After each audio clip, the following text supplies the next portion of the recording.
I always thought I had a strong grasp on my future, that I was in control of my life.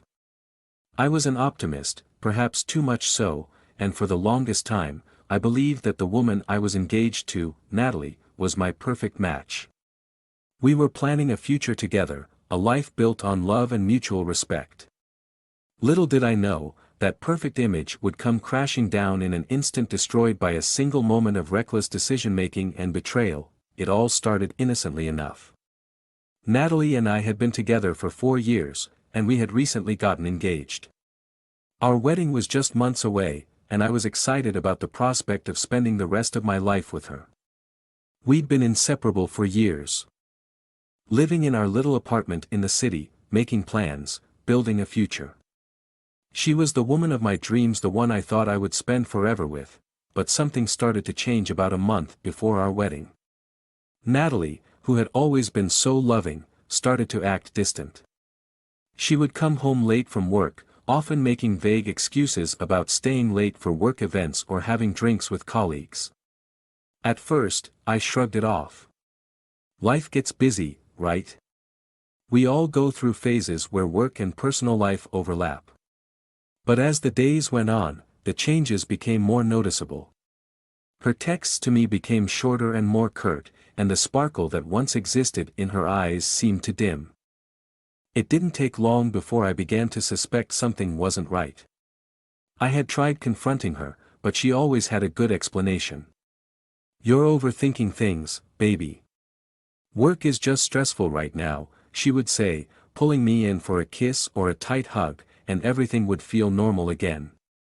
But in the back of my mind, the doubts began to grow, like a gnawing, persistent voice that wouldn't go away. One night, after Natalie came home later than usual, I decided to take matters into my own hands. Something about the way she looked at me as she walked through the door felt off. My heart was racing, and I couldn't shake the feeling that I was being deceived. I wasn't sure why I did it, but in a moment of madness, I grabbed my phone. My mind was spinning, and I was desperate to find out what was really going on. I had heard about people using technology to track their partner's whereabouts, to see their messages, or even to secretly monitor their social media activity. It was something I never thought I would do, something I always judged others for. But in that moment, the fear of losing her overwhelmed me. So, I made a decision. I opened up a live streaming app on my phone. The app allowed me to stream to a small group of followers, a handful of close friends, and a few acquaintances. I didn't think it through. I didn't even think about the consequences. I just needed to know what was happening. It was a Thursday evening when everything changed. Natalie had gone out with some friends, or so she said. As soon as she left, I set up my phone on a shelf in the living room and pressed "Go Live." My heart was pounding in my chest as I tried to act calm, trying to convince myself that I was doing this for the right reasons. The stream wasn't very popular, just a few friends had tuned in. Which was exactly what I wanted. I needed an audience, but a small one. I didn't want to alert Natalie to what I was doing, and I certainly didn't want it to go viral. I just wanted to see if my gut was right. Hours passed, and I tried to act like nothing was wrong. I watched the time tick away, and my thoughts wandered as I waited for her to come home. But as the minutes stretched on, the dread in my chest grew heavier. I kept refreshing the stream to check how many people were still watching, my nerves escalating with each passing second. At around 11 p.m., she called. I saw her name flash on my phone screen, and without thinking, I answered it. "Hey, babe, I'm on my way home," she said, her voice cheerful, but something in it didn't sit right with me. "I had so much fun tonight. I think I might be a little tipsy." My stomach twisted as I responded, trying to mask the suspicion in my voice. "That's fine, just drive safe. I'll be here when you get back." Then, she hung up. I stared at my phone, my fingers frozen. The night had gone on long enough. I was growing anxious. I needed more information, something concrete. And that's when I heard it, a sound in the distance. A car door slamming shut. Then footsteps. I peeked through the window, half expecting to see Natalie walking up to our apartment door. But instead, what I saw sent my world spiraling out of control. She wasn't alone. Standing beside her was a man I didn't recognize. They were laughing together, standing close, so close that their bodies brushed against each other. They didn't seem like just friends, not by the way they looked at one another. And the way she reached up to touch his arm sent a jolt of ice through my veins. I couldn't breathe.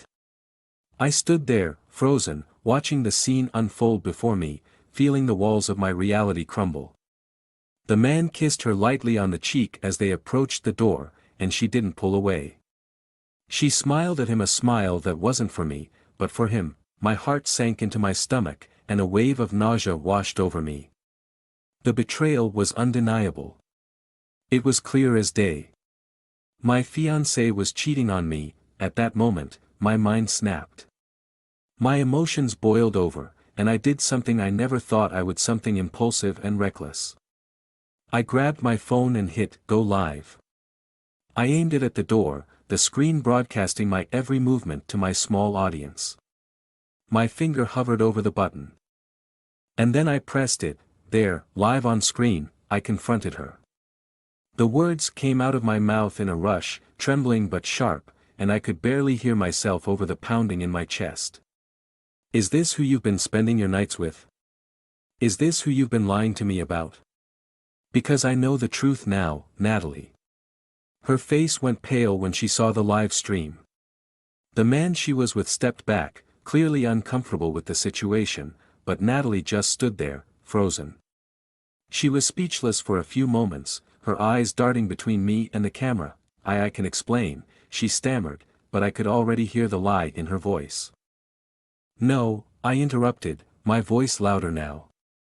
There's nothing to explain. I watched you. I saw everything. You've been lying to me this whole time. The shock on her face was enough to send a cold rush through my veins. I had caught her in the act, and there was no denying it. She had no response. Her gaze dropped to the floor, and the silence between us was deafening. Don't do this to me, she said weakly, her eyes starting to well up. Please, don't do this here, not like this. I was going to tell you, I swear. The man beside her stood awkwardly, shifting his weight, clearly unsure of how to handle the situation. It didn't matter anymore. In that moment, my whole world had shattered. The engagement, the future I had envisioned with her, it all crumbled before me. After that night, everything spiraled. The live stream, which had been meant for a small group of friends, went viral. The clip of Natalie's betrayal spread across social media like wildfire, and within hours, our lives were exposed to the public in a way I could never have imagined. The comments were brutal. People I didn't know were commenting, mocking her, criticizing me, and sharing their opinions on what had just transpired. Natalie tried to reach out to me, calling, texting, even showing up at my apartment, but I couldn't face her. The damage was done. The trust we once had was irreparably shattered. Our engagement was called off within days, and we parted ways, bitterly. The aftermath of everything was painful. I lost not only the woman I thought I would marry but also a sense of self-respect. I had allowed my insecurities and my doubts to push me to make a decision that not only ruined my relationship but exposed both of us to public scrutiny. I had destroyed the one thing I valued most, trust. In the end, I learned the hard way that sometimes, the truth isn't always something you want to see. And while I will never be the same person I was before that night, I also realized that the lesson I learned was one of self-worth. No matter how deep the pain, I had to move on.